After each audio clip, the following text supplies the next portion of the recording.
Marcos capítulo 15, versículo 24.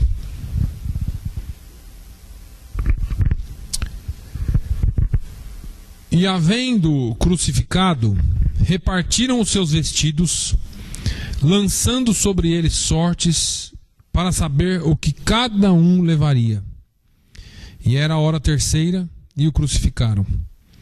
E por cima dele estava escrita a sua acusação, o rei dos judeus.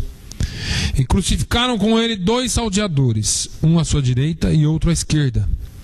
E cumpriu-se a escritura que diz: e com os malfeitores foi contado. E os que passavam blasfemavam dele, maneando as suas cabeças e dizendo: ah, tu que derrubas o templo e em 3 dias o edificas, salva-te a ti mesmo e desce da cruz. E da mesma maneira também os principais dos sacerdotes, com os escribas, diziam uns para os outros, zombando: salvou os outros e não pôde salvar-se a si mesmo. O Cristo, o Rei de Israel, desça agora da cruz, para que o vejamos e acreditemos. Também os que com ele foram crucificados o injuriavam. E chegada a hora sexta, houve trevas sobre a terra até a hora 9. E à hora 9 Jesus exclamou com grande voz, dizendo: Eloi, Eloi, lama sabachthani, que traduzindo é: Deus meu, por que me desamparaste? E alguns dos que ali estavam, ouvindo isso, diziam: eis que chama por Elias. E um deles correu a embeber uma esponja em vinagre, e pondo-a numa cana, deu-lhe a beber, dizendo: deixai, vejamos se virá Elias tirá-lo. E Jesus, dando um grande brado, expirou. E o véu do templo se rasgou em 2 de alto a baixo. E o centurião que estava defronte dele, vendo que assim clamando expirara, disse: verdadeiramente este homem era o Filho de Deus. Amém. Pode ir.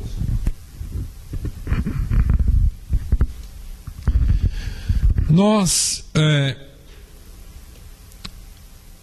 antes de falar propriamente sobre essa palavra, eu gostaria de fazer menção sobre algumas coisas que nós estamos vivendo hoje em dia. Hoje em dia, ou melhor, durante todo o tempo que eu me entendo por gente,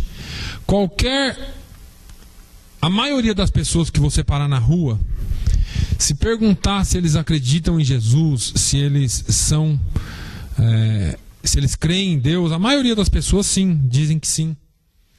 E a maioria das pessoas se professam cristãs ou cristãos e vivem as suas vidas da forma como querem, e se professam cristãos pela religião que talvez professam, mesmo que não sejam os chamados praticantes, mas por muitas vezes nós encontramos situações como essas de todas as pessoas que professam uma religião ou professam-se cristãos, mas na verdade não seguem a nada e nem a ninguém. E hoje nós encontramos muitas pessoas dessa mesma forma. Se nós voltarmos para esse texto aqui, nós vamos ver que todas essas pessoas que estavam em volta de Jesus, zombando de Jesus, já tinham tido um contato com ele, já tinham talvez até sido beneficiados por ele, mas crucificaram Jesus e levaram ele à cruz e depois zombaram dele. Os mesmos que aclamaram Jesus quando ele entrou em Jerusalém, montado num jumentinho, foram os mesmos que disseram: crucifiquem-no, crucifiquem-no. As mesmas pessoas que falaram para Jesus que seguiriam ele até a morte foram aquelas que abandonaram ele. E as mesmas pessoas que hoje falam: eu sou cristão, são as mesmas que por muitas vezes ignoram Jesus, ignoram a sua palavra, ignoram aquilo que ele tem a nos ensinar. Essas pessoas aqui estavam próximas de Jesus em corpo, mas em sentimento e em espírito estavam muito longe.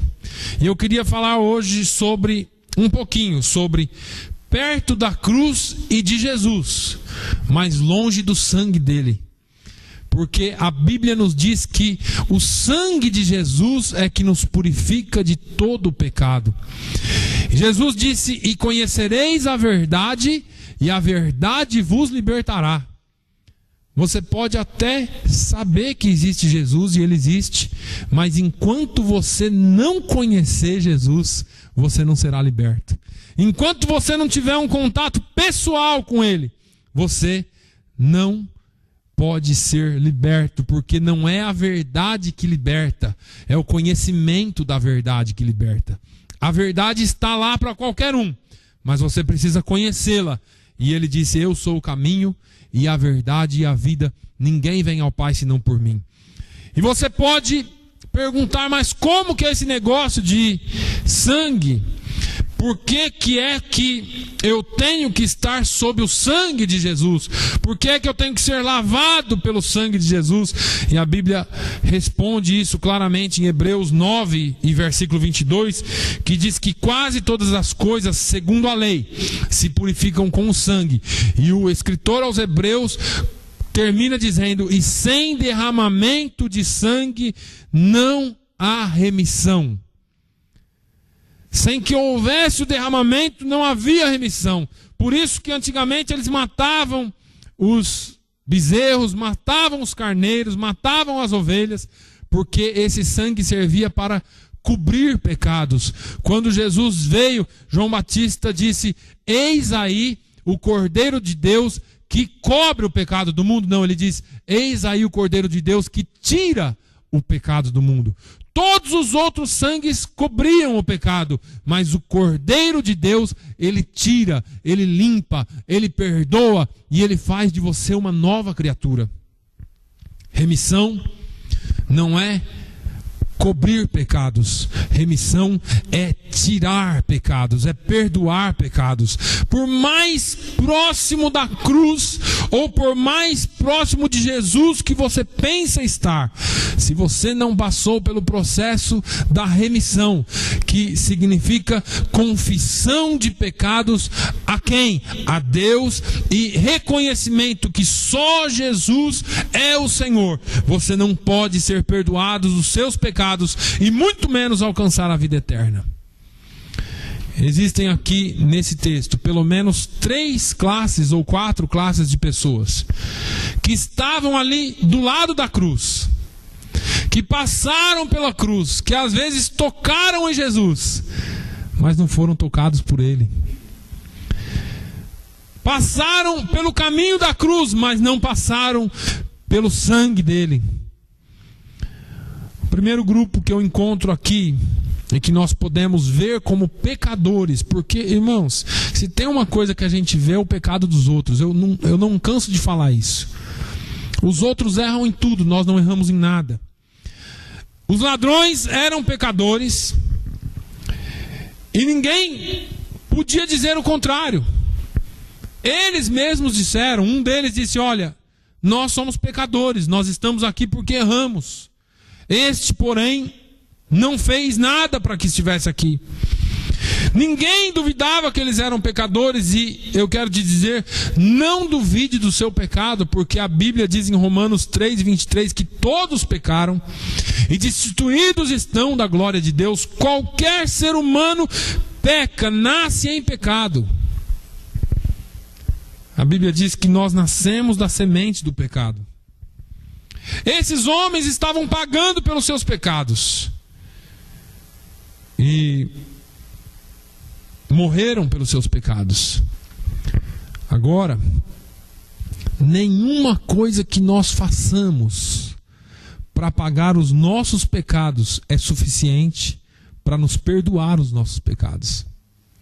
O grande erro é pensar que através de boas coisas, de boa conduta, de ser bonzinho, nós podemos alcançar o céu.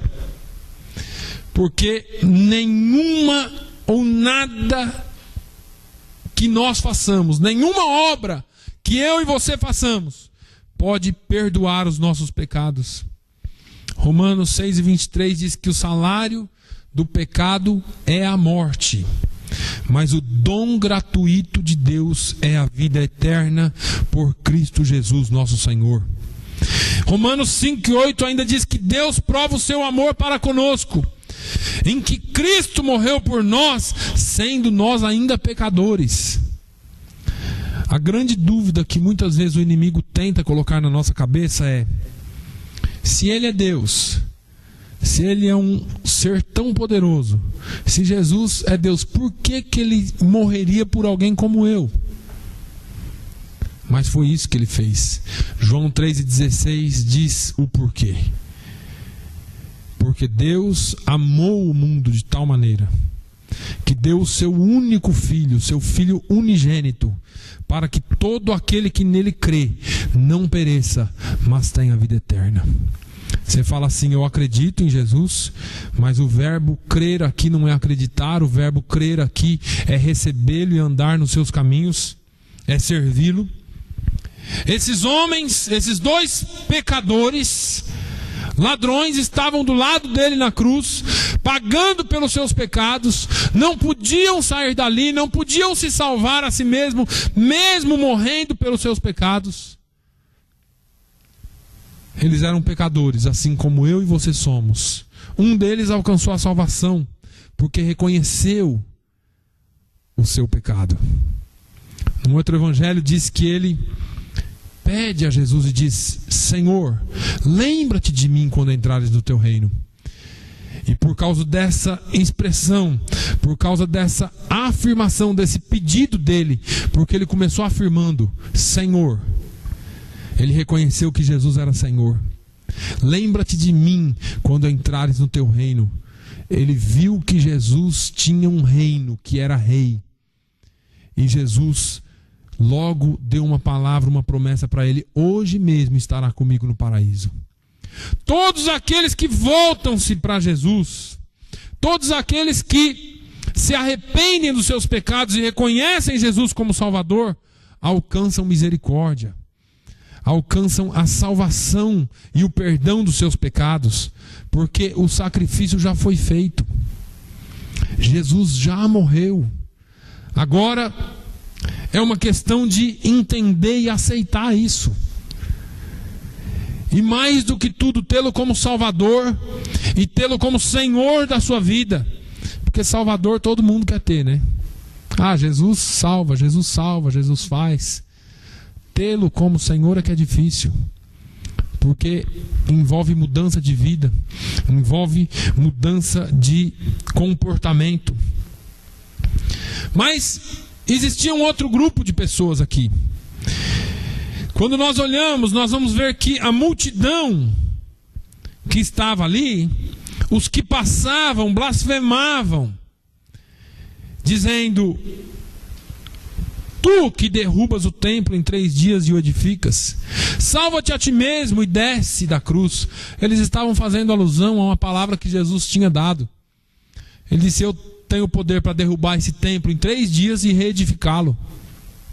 E eles não entenderam que ele estava falando da morte e ressurreição dele. Templo para Deus agora não significa mais essa construção aqui. Isso aqui é só um lugar que nós nos reunimos.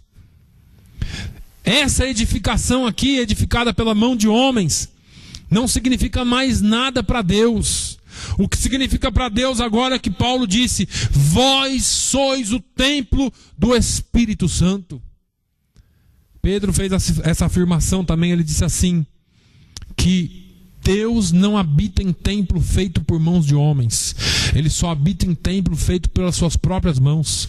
Você e eu. Se eu e você somos, ou pretendemos, ou queremos ser templos do Espírito Santo, nós temos que entender isso. Essas pessoas não tinham entendido. Jesus falou: olha, eu derrubo o templo, esse templo, e construo e volto a reedificá-lo em 3 dias. E as pessoas pensaram que ele estava falando do grande templo de Salomão. Como? Demoramos anos para construir isso aqui. Ele falou que vai derrubar em 1 dia e construir em 3. Esse cara é doido. Jesus, no entanto, ali na cruz, essas pessoas ainda falaram isso dele. E eram aqueles mesmos que haviam seguido ele. Porque não adianta seguir de longe.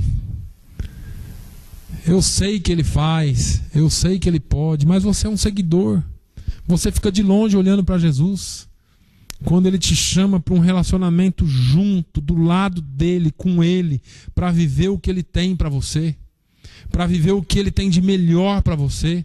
E o que ele tem de melhor para nós, irmãos, é a presença dele na nossa vida diariamente. É a presença dele na nossa vida a todo instante. Ele mesmo prometeu isso: eis que estou convosco todos os dias, até a consumação dos séculos. Essa multidão que crucificou Jesus não entendia isso. Mas tinha ali não só a multidão, não só os ladrões, mas tinha uma outra casta de pessoas: os religiosos, aqueles que se julgavam bons, os principais sacerdotes e os escribas religiosos, os homens que escreviam a lei, os homens que pregavam a lei nas sinagogas, os homens que determinavam a morte ou a vida das pessoas pelas obras delas segundo a lei da religião. A religião impõe leis. Jesus veio para dar liberdade, e liberdade de espírito, liberdade para nós servirmos a Ele de acordo com aquilo que Ele tem para nós. Essa religião da época era uma religião de mentiras, porque pregava o que não vivia. E muitas vezes Jesus confrontou essa religião. Por exemplo, ele disse: esses homens chegaram em Jesus uma certa época e disse: por que não andam os teus discípulos conforme a tradição dos antigos, mas comem o pão com as mãos por lavar? Eles estavam preocupados se os discípulos lavavam a mão para comer. Regras, leis. E Jesus respondeu e disse: bem profetizou Isaías acerca de vós, porque são hipócritas. Como está escrito: este povo honra-me com os lábios, mas o seu coração está longe de mim. Quantas pessoas estão presas às leis da religião? Quantas pessoas estão presas às leis do rito, do ritual? Fazem diversas coisas, fazem oferendas, fazem procissões, fazem de tudo, mas não tem liberdade em Cristo para adorá-lo e para ter uma vida íntima com Ele. Essa era uma religião de obras, de fazer coisas e não de viver coisas. Existe uma diferença. E você pode perguntar assim: quer dizer que depois que eu estou servindo a Deus eu não preciso fazer mais nada? Pelo contrário, agora nós fazemos porque somos salvos e não fazemos porque queremos salvação. Essas obras jamais podem nos trazer salvação, mas porque nós somos salvos nós fazemos. Por exemplo, se eu levar uma caixa dessa aqui, 10, 20, 1000 caixas dessas para casa, encher todas e mandar, porque através disso aqui Deus vai ver que eu sou bonzinho e vai me levar para o céu, eu vou para o inferno de cabeça para baixo. Porque Deus não se deixa levar pelas minhas obras. Agora, se eu pego uma, porque eu sou salvo e sei que eu vou impactar uma vida, e essa vida pode ser transformada, porque eu tenho um sentimento, porque eu tenho compaixão, como Jesus tinha pelas almas, porque eu fui salvo e quero que outras pessoas sejam salvas também, então eu estou fazendo a coisa certa. Não vamos fazer as coisas pelo que pode vir de resultado para mim, mas vamos fazer as coisas pelo resultado que eu já tenho na minha vida, que é a salvação. Essa religião de obras ensinava que aquilo que você fizesse contaria para a sua salvação. Na religião judaica, até hoje, numa determinada época do ano, tem 3 dias que todo judeu é obrigado a sair e dar esmola. Mas é só aqueles 3 dias do ano. Depois eles esquecem os outros. é obrigação. Você é obrigado a fazer. Você tem que fazer. É a religião do fazer. É a religião de que se você não fizer, está errado. E vem Paulo falando aos Efésios, dizendo: porque pela graça sois salvos, por meio da fé. E isso não vem de vós, é dom de Deus. Não vem pelas obras, para que ninguém se glorie. Se fosse pelas obras, irmãos, eu estava frito. Porque tem milionário aí que se compadece e dá no Natal, dá não sei quantas cestas básicas, manda presente para não sei quantas crianças, mas ele acha que fazendo isso, ele está ganhando a salvação. O ano inteiro ele é ruim com os funcionários, o ano inteiro ele pisa na cabeça do funcionário, rouba, tira o alimento da boca de quem trabalha para ele. No final do ano ele quer dar para os pobres para aparecer na mídia, como se isso salvasse a vida dele. Mas a salvação é pela graça, não é por nada que você faça. Eu tenho dito aqui, mas é pelo que ele já fez na cruz do Calvário.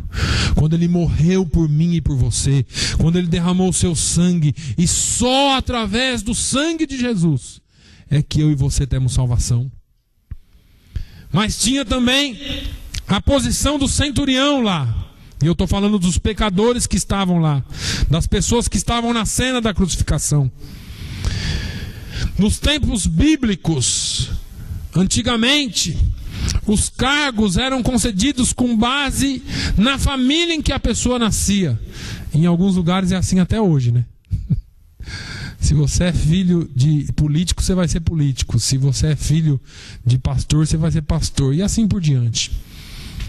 E Jesus era carpinteiro, porque ele tinha nascido numa família em que o pai era carpinteiro. Os sacerdotes eram sacerdotes porque eles já nasciam numa família que era determinada para ser sacerdote, que era a tribo de Levi. Os governantes eram governantes porque eles nasceram em família nobre, portanto, eles sempre seriam nobres e sempre governariam sobre o povo. E muito possivelmente esse centurião, ele era um centurião porque talvez ele já vinha de uma família de militares e ele também era um militar. E ele estava ali na cena em que Jesus estava sendo crucificado. E ele era um centurião, estando ali, possivelmente ele estava sobre aqueles guardas, ele estava no comando, ou comandando aqueles guardas, pelo menos 100, porque ele era um centurião, comandava 100 soldados. E quando aconteceu tudo aquilo que Jesus inspirou, e aqui nesse evangelho de Marcos especificamente não dá a palavra, mas um outro evangelho que nós já lemos diz que Jesus falou tetelestai, está consumado. Essa palavra os grandes generais romanos usavam para dizer que a vitória havia sido conquistada. Quando eles terminavam uma guerra e o exército romano era vencedor, o general se levantava e gritava para todo o exército: tetelestai, a vitória é nossa, está consumado, acabou. E Jesus, quando ele vai expirar, ele dá um brado na cruz e diz: está consumado, tetelestai. Aquele grito não foi um grito de derrota, não foi um grito dizendo eu morri, acabou tudo, não. Ele estava dizendo: Pai, eu consumei aquilo pelo qual eu fui enviado a fazer, ou para o qual eu fui enviado a fazer. Acabou tudo, mas não para mal, acabou tudo, eu venci. E agora eu vou dar mais um passo, que é vencer a morte. Jesus na cruz do Calvário, ele estava dizendo: a vitória é nossa. E aquele centurião entendeu essa palavra. Ele disse: só alguém que vence que dá esse brado, só alguém que é campeão que dá esse brado. E ele entendeu, e ele disse: esse realmente era filho de Deus. Eu acredito que depois que Jesus ressuscitou, ele teve mais ainda essa certeza. Mas Hoje em dia, nós não precisamos estar mais do lado da cruz, ou carregar uma cruz, ou estar longe da cruz, pouco importa. O que nós precisamos hoje é do sangue. Você pode estar até longe da cruz, mas você não pode estar longe do sangue de Jesus. Se o sangue de Jesus nos purifica de todo pecado, esses homens, eles estavam perto da cruz, mas não entenderam que pelo derramamento do sangue de Jesus é que viria a salvação para toda a humanidade. Eles não conseguiram entender que era através do sangue precioso de Jesus é que a humanidade toda seria alcançada. Jesus disse, e eu já disse aqui, eu sou o caminho e a verdade e a vida, ninguém vem ao Pai senão por mim. E ele fala em João 6:37 ao 39, ainda ele diz, todo o que o Pai me dá virá a mim, e o que vem a mim de maneira nenhuma o lançarei fora, porque eu desci do céu não para fazer a minha vontade, mas a vontade daquele que me enviou. E a vontade do meu Pai que me enviou é esta, que nenhum de todos aqueles que me deu se perca, mas que o ressuscite no último dia. Ninguém que vir a Jesus será lançado fora. Quando as pessoas vêm a Jesus, ou quando elas vêm a nós, depois de ter cometido um erro, geralmente a gente primeiro dá um sermão, né? Primeiro a gente fala assim, tá bom, mas você fez isso, e fala a verdade para ela. Jesus jamais vai te acusar pelo seu pecado. Jesus, ele não veio para acusar do pecado, ele veio para te libertar do pecado. Jesus, ele não veio para te acusar daquilo que você fez, mas ele veio para fazer aquilo que você não podia fazer, que era se perdoar a si próprio, que era se salvar a si próprio. Jesus, ele veio para te dar a vida, e vida com abundância. Se você crer que Jesus Cristo é o seu único e suficiente Salvador, e tê-lo como Senhor, você herdará a vida eterna. Fora disso, você pode ser bonzinho, honesto, caridoso, pode ser o que for. Sem Jesus na sua vida, você não tem a salvação. Ele diz, todo aquele que crê será salvo, e quem não crê será condenado.